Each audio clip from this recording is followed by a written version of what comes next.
Hey guys, today I am going to go through the steps I used to paint up this. This is one of my customers' projects. I know I don't get a lot of them in here. In this particular case, I am not going for full-blown photorealism, so I'll show you guys the steps that I used to create this pretty quickly. I work upon a budget, and so there are time constraints. Let's get rolling into it. In this particular case, like I said, I did not do complete color matching. So what I've done to mix these colors up, I'll go ahead and tell you that. So we started out with a gray. I mixed just a little bit of gray with a moss green for that greenish color in there. And then we used a darker gray mix with the same moss green to make that darker section. And then the next color we're going to use is going to be a little bit of burnt sienna mixed in with a mid-range gray for that brownish mix. And then we used a little cyan blue to create that little blue haze in there. And then this dark mix is burnt sienna mixed with a very dark gray, almost black. And then I just used white to pop in the highlights for the eyes. To get the pink for the nose, we used a little bit of magenta and a little bit of yellow, and then we mixed that in with about a level 7 gray, so 7 value gray mixed with that. And then to get the darker color, we just added a little bit of a darker gray to it and created the shadow underneath the nostrils. This will look like I've gone entirely too far out with the red part until we can add in later. And as we start subtracting some color away and adding some darks in there, it will make more sense. And then I used some Blackbeard wheat and we mixed in some grays and some browns. As you can see, these are browns and these colors are going to look like they're way too far off. But remember, the browns have a little bit of an orange tone to them. So when I bring white back over that, it'll shift to the blue a little bit side, and that'll help counteract it. And this shadow in here looks way too dark, but you'll see as the painting goes along how that shadow color is not even as dark as it's going to be before we're done. Now I'm going to come in here and start bringing some of my whites in directly on top of that immediately. So I'm just using white paint, laying in some very rough shapes for the hair that comes down across the chest, and of course doing some glazing out. I covered up a section on the left-hand side a little bit too far, so we're bringing that dark color in. There's actually almost black color of the cat underneath there. So we will bring that back into the picture. You guys heard me talking about mixing gray with my colors, and that's how I'm mixing up my colors in this particular case. And what that is you have tint, tone, and shade, and that has been around for a really, really long time in the art world. And tint is adding white to your colors, tone is adding gray to your colors, and shade is adding black to your colors. And there are ways that you can use that to mix just about any color you want. I'm going to have a small video on that very, very, very soon in the upcoming next couple weeks. Anyway, let's get back to work. Now what I'm going to do here is I'm going to take 2 different layers of the light or shade colors. So what I'm doing is basically looking at my fur and I'm saying, okay, what are the lightest colors? As you've seen in the picture, the fur is pretty dark.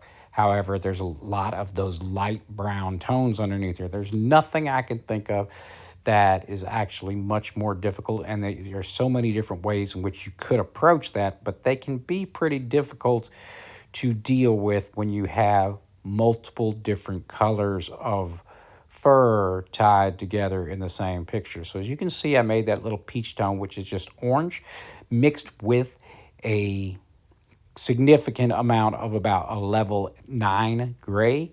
And then right now I'm using a little bit of that gray itself, just filling in where all the white fur is, because white fur is never white. So we're getting a little bit of color.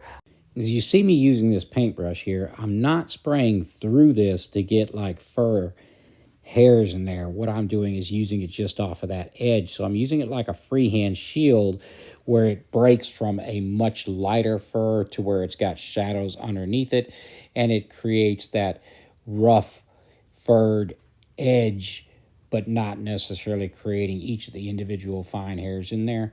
So I'm using a level 7 gray right there right now, and I know that looks very, very dark, but as we bring more color and things to the picture, it will very quickly fade down. Plus I have to bring highlights in on there, which will lighten everything up as we come along later. So now I've used some orange and added some darker gray to it, and I'm making a darker color. So we're going to go in here. Notice I'm kind of throwing in those shapes. It's going to help add volume as we get in there, and it's not really that difficult to do that. It will add, as I'm using that Blackbeard wheat, which you guys have seen me use before, and adding those textures underneath will add a significant amount of depth to the painting later. Now I've come in with a orange mixed with a black, giving me a brownish tone, a very dark brownish tone, using it off them edges. And as you can see, I'm just continuing to work using as many cheats as I possibly can because I am time constrained to get these done. So now as I start to come in and define all of that hair here, I'm going to do a mixture of freehand work with stencil work with my Blackbeard wheat, and I'm also going to do some shading. This color that I'm putting in here is a dark gray. It's not quite black, and it's not even really a really dark brown. It's about 2 or 3 steps away from black, leaving me some room to be able to add more color as we go on, and that will help me create depth. Now, what I'm doing here is I've got a texture shield, and this particular one came from Tommy Hammer.art, and I spray and drag through it, and you see how it's leaving me that wispy texture. And of course, I'm using it some places just laying it down for background texture. And I will leave a lot of those multiple colors I put underneath it, those 2 different brown tones I put underneath it will shine through. And as you can see, it's a really quick way to create a lot of depth, and you get a lot of depth and a great look without having to do endless scratching and things like that. I try not to do a ton of heavy scratching when I'm working on canvases. As you'll see in this painting, yes, I do some scratching, but I try not to do all of it, building up like I would with a synthetic paper or something like that, because it's not perfectly smooth. I have not gessoed this to a really smooth surface, so it tends to skip around off of the canvas edge, and it will create these lines, leaving darks in places you don't want them to be. So I found that this is a really good substitute for creating. I slowed it down here to real time, so you can see exactly what it looks like when I'm dragging through that stencil and what it's doing. Normally, I would like to work my entire picture together. I broke this up into the left-hand and the right-hand section because, one, the right-hand section is lighter because it's facing the light and it's catching more light. But more importantly, I knew I was going to be filming this. Of course, I am. And because I'm filming this, I wanted to break it up in sections so I didn't have to keep you guys tied up into watching a whole lot of tedious things. Here I'm using that Blackbeard wheat, filling in those really, really dark sections, and we'll do a little bit of adjusting on the fly. And you'll see I made a big mistake here, and I brought that dark all the way down too far, and I'll show you how I go about fixing that. I had to take that out and make a lighter shade. And now that I've got that much in, I will add a few little scratches here and there. I try not to go all the way back, just barely back through the black, but I will go back a little too far. So we will wind up glazing a little bit of orange over that just to take care of that coloring.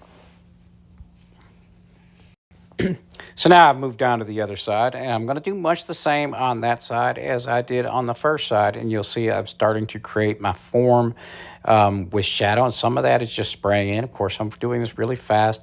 The main difference between the left side and the right side is I'm going to put less detail on the right side even than I put on the left side, because I want to create that out of focus look to that side of the face because it's a little bit further away. But I will wrap in and start bringing in some tight details here and there, and I'll try to put most of my details in the front of the face. I will keep both the outer edges to blur out into the background and just be a little bit of out of focus look, a little bokeh almost effect to that. I will create quite a bit of texture with white paint here, as you will see. And that is, of course, going to shift a little bit to the blue side, but that's not a big deal. We can always come back with a little bit of orange, but some of those places we have some blue to it anyway. And you'll see I'm actually pulling hairs in with the white paint versus scratching them out, because like I said, it tends to skip around. And yes, that will blue shift, but then we will just come back and tone that in with just a little bit of that orange color, because we have a brownish orangish tone in the background anyway, so a little bit of extra orange on the top won't matter. But it's very, very important you spray really, really light. Now you see, this is the part I was talking about that I put in too far, and I needed some lighter color in here. It's more of a beigeish tone is what that color should be. So I put that white in, made blue shift. Now I'm putting the orange over it, and you can see how light that actually hits. You can't really see anything happening.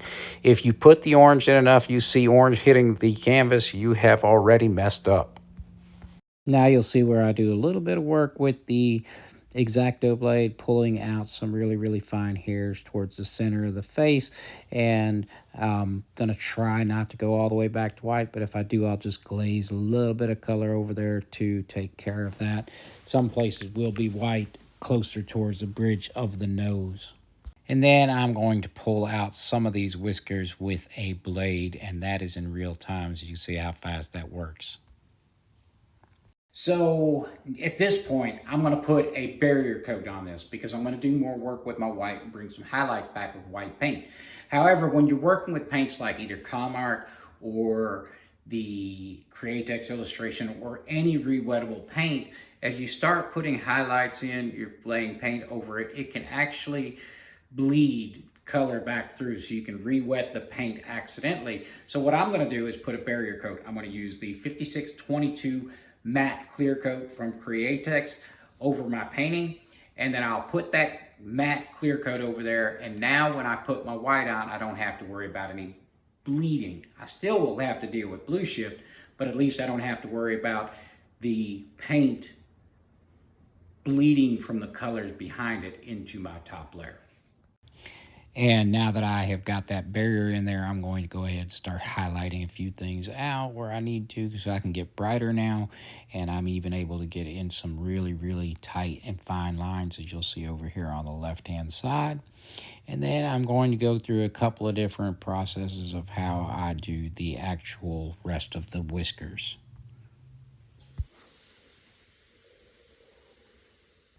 Going to go over a couple of different ways in which you can do whiskers outside of scratching, and one is take and put some tape over on each side and go ahead and put that in. Now the smart thing would have been to have toned it off as it was closer, because it's more of a gray as it gets closer to the nose, and I should have done that before I pulled the tape, but I got in a hurry, pulled the tape off, wanted to see what it looked like, and to show you guys what that looks like when you pull the tape off of here. You get that really, really super crisp line. And of course, you're not always going to want something straight, so you can also do that with fine lines. Some of these I'm going to do freehand because we won't want them all to be perfect. So as you can see, I needed a little bit of curve in this one, so I just used some fine line tape so that I was able to curve, and we'll put in a whisker that way.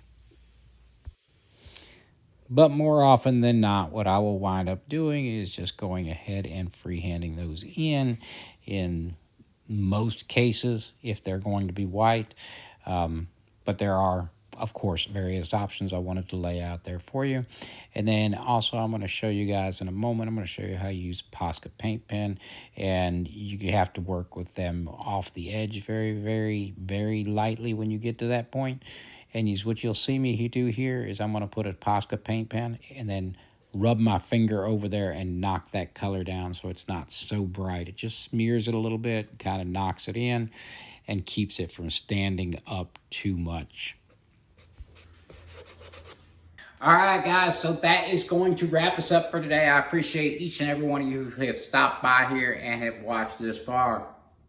If you are interested in anything that I used, I will have links down in the description for the materials we used today. And that's going to be about it. Make sure you subscribe, hit that notification bell. I will catch you on the next one. I'm Bill Kennedy with your Airspace. Y'all have a great day.